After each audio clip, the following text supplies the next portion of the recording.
Jenrick was being interviewed this morning on Laura Newsberg's television show on the BBC, and I think he was a little disingenuous, frankly.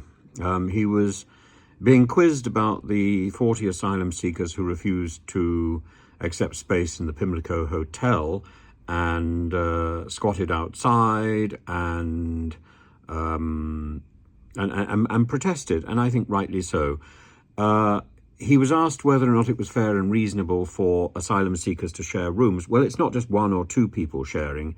It's 10 people squashed into a room designed for one. It's people using squalid sanitary facilities. It's people being demeaned. And so either Britain is capable of processing asylum seekers, or it's not. If it's not capable, then it needs to get out of the 1951 refugee agreement. It needs to become a rogue nation, because that is our responsibility. Now, the go slow that Mrs. May initiated has produced this backlog of asylum seekers who have not been processed. We still have people going back to 2007 who haven't been properly processed. And it's absurd to run around the place and say how well we're treating these people, how these people are scroungers, how these people have come to batten on our NHS and so on. All of this is the sort of squalid propaganda that is being pumped out over the airways in a place like Russia. Russians would believe this squalid propaganda. I don't think we should. I'm sick and tired of people like the BBC responding without asking the relevant questions.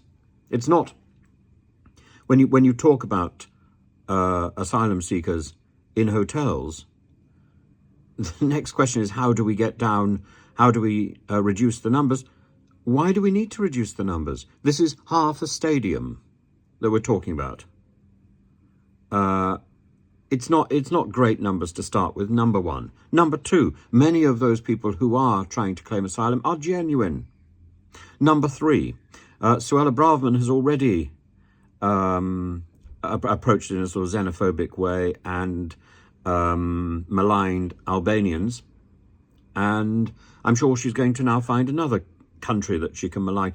The problem is that we have people who are still stuck in this limbo, who have come from Afghanistan, who have come from Ukraine, on another system where we expected ordinary people to house these people who were under extraordinary pressure. And even people with the very best of intentions have often been unable to continue housing such people. It's very difficult. This is where the state has a duty. And I'm simply shocked that rather than doing its duty, this government is muddying the water by peddling pointless propaganda. We need to get the system working. We need to start processing these people so that we know and they know what's going on. Those people who are not proper asylum seekers can be returned to a safe country or to their own country. Those people who are proper asylum seekers, frankly, we should be giving them an apology for treating them like garbage and for encouraging people in the population, in the broader population, to harangue them and to treat them like scum. Even if you go back to David Cameron, he was using these appalling terms like invasion. Even David Cameron. It's wrong, wrong, wrong. We set up an agreement in 1951. Either we abide by that agreement, or we hang our heads in shame and we leave the civilised community. As for sharing rooms, I think at this stage that shouldn't be happening, should it? And for how long? For how long? Some of these people are sharing rooms with people they do not know for not only months, but years. That cannot be right. And if they switch on the television, or if they hear the media, they will hear themselves treated as some sort of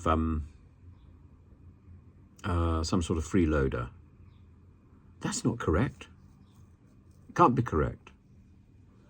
I'm not coming at this as some sort of left-wing, woke agenda person. I'm coming to this as somebody who accepts our civilized responsibility. This is not civilized. It's not civilized.